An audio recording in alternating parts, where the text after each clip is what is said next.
खरं तर नमस्कार. मी विजय जाधव, अध्यक्ष जय भवनाथ सामाजिक सेवाभावी संस्था.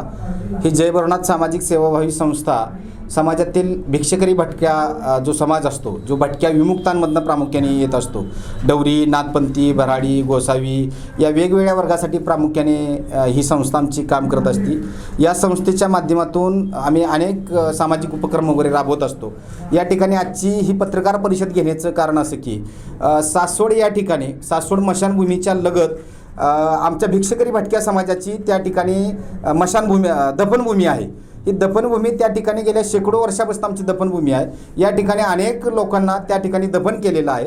परंतु मागच्या 1 महिन्यामध्ये आम्हाला त्या ठिकाणी त्या दफनभूमीच्या आजूबाजूला काय निळे पत्रे चारी बाजूने उभा केलेले आम्ही ते बघितले. त्यामध्ये आम्ही तिथं चौकशी केली असता त्यामध्ये आतमध्ये आम्हाला जाऊन दिले नाही. परंतु आम्ही काय आमच्या सोर्सेसनी माहिती त्यामध्ये घेतली.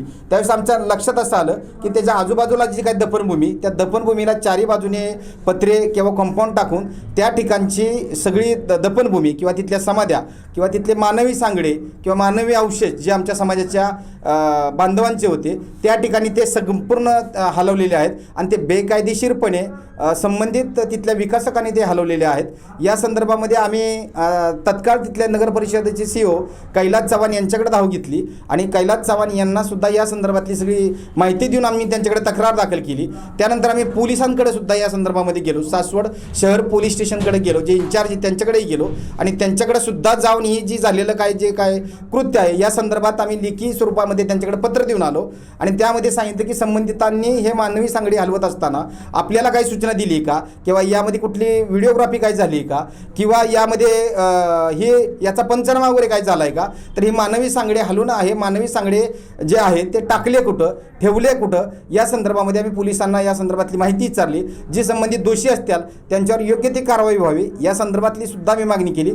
परंतु यामध्ये गेल्या 7 मला वाटतं काहीतरी बघा आम्ही 7 तारखेला त्यांच्याकडे 7/3/2024 या संदर्भातली तक्रार केली होती. कुठलेही समाधानकारक उत्तर आम्हाला यामध्ये मिळालं नाही. उडवाउडवीची सगळी उत्तरं मिळली. यासाठी आम्ही निराश होऊन सर्वजण जिल्हाधिकारी पुणे यांच्याकडे गेलो आणि जिल्हाधिकारी साहेबांना या संदर्भात या समाजाच्या शिष्टमंडळाने झालेल्या सगळ्या घटनेच्या संदर्भातली सगळी माहिती यामध्ये दिली आणि माहिती देऊन यामध्ये प्रामुख्याने जिल्हाधिकारी महोदयांकडे सांगितलं याची तत्काळ चौकशी करावी, अन्यथा या संस्थेच्या माध्यमातून भिक्षकरी वर्गातला संपूर्ण भटक्या विमुक्तांचा समाज हा जागोजागी आक्रोश आणि निदर्शनं करणार आहेत आणि संबंधितांवर आपण योग्य ती कारवाई करून, ही जर कारवाई नाही झाली तर या आपल्या कार्यालयामध्ये येऊन उपोषणाला बसणार आहेत. यामध्ये कलेक्टर साहेबांनी त्याच दिवशी याच्या चौकशीच्या संदर्भातली काय सूचना केली. त्या संदर्भामध्ये मला त्या ठिकाणी संबंधित यंत्रणेने म्हणजे सासवड शहर यंत्रणेने मला त्या ठिकाणी बोलून घेतलं आणि बोलून घेऊन स्थळपाणी केली. स्थळपाणी करून त्यामध्ये मला ते प्रामुख्याने तिथली काय परिस्थिती सांगितली. त्यामध्ये सुद्धा ते सगळी उडवाउडवीची उत्तरं मिळली आणि उलटसुलट उत्तरं मिळून आम्ही चौकशी करतो, आम्ही सांगतो, हे फक्त समाधान करण्यासाठी काय अशा काही गोष्टी केल्या. या संदर्भातली आमची तक्रार आहे आणि या संदर्भात आज ही पत्रकार परिषद आम्ही जी घेतोय, संबंधित अधिकारी जे दोषी आहेत किंवा संबंधित जी यंत्रणा दोषी आहेत या संबंधित यंत्रणेच्या विरोधामध्ये भिक्षकरी भटक्या समाजाच्या वतीने जय भवनाथ सामाजिक सेवाभावी संस्था त्याचा अध्यक्ष या नात्याने मी या ठिकाणी आज जाहीर या ठिकाणी आवाहन करत आहे की या संदर्भामध्ये ज्यांनी हे कृत्य केलंय ते कोण आहे, त्याच्याबद्दल ज्यांनी जे कृत्य केले प्रामुख्याने सर याच्या संदर्भातलं अजूनही नाव आम्हाला उघड झालेलं नाही. आम्ही याची माहिती मागवलेली आहे. परंतु यामध्ये प्रामुख्याने त्या ठिकाणी सर जे काय दिसतंय तनिष्का कंस्ट्रक्शन म्हणून असं काहीतरी त्या ठिकाणी उभा राहिलेलं आहे. त्याच्या प्रोप्रायटरीची आम्हाला अजूनही काही माहिती नाही. या संदर्भात आम्ही माहिती संबंधित प्रशासनाला मागितलेली आहे.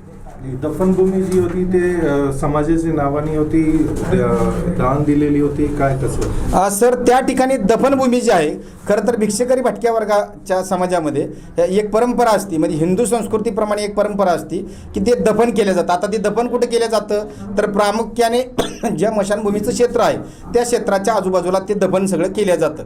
या संदर्भामध्ये गेल्या शेकडो वर्षापासून या ठिकाणी या हिंदू संस्कृतीप्रमाणे आमच्या या भिक्षकरी भटक्या वर्गातल्या काही समाजाच्या काही लोकांना दफन केलं जात होतं आणि तिथंच ते दफन करत होते. या संदर्भात सुद्धा आम्ही काय माहिती मागली, जागा दिली कशी, बांधकामाची परवानगी दिली कशी, किंवा हे बांधकाम चालू झालं कसं, या संदर्भात आम्ही संबंधित प्रशासनाला या संदर्भातला जाब विचारलेला आहे. समाजासाठी काय संदेश राहणार? समाजासाठी तुमच्याकडनं काय? खरं तर समाजाला हे मी या ठिकाणी सांगू इच्छितो की आता ही परिस्थिती अत्यंत भयानक सगळी दिसती. आपली घरं घेतल्या जात होती, आपली जमिनी घेतल्या जात होत्या, आपले जे अधिकाराचे काम धंदे व्यवसाय उद्योग सगळे हिसकून घेतले जात होते. आता आपल्या मशानभूमीसुद्धा आपल्या दफनभूमीसुद्धा अक्षरशः गायब केल्या जातात. या संदर्भात समाजाने तळमळीने आता जागून पिटून उठलं पाहिजे आणि या झालेल्या घटनेच्या संदर्भात सर्व स्तरातून आवाज उठवला पाहिजे, जेणेकरून आगामी काळामध्ये आपलं अस्तित्व जर आता टिकून राहायचं असेल तर आपल्याला हा आवाज उठवायला लागेल. या दृष्टीने मी समाजाला आवाहन करू इच्छितो की येणाऱ्या या सगळ्या आंदोलनामध्ये आपण सर्वजण सहभागी व्हा आणि ताकदीने सगळीकडे निदर्शनं आणि या संदर्भात आपला रोष व्यक्त करा.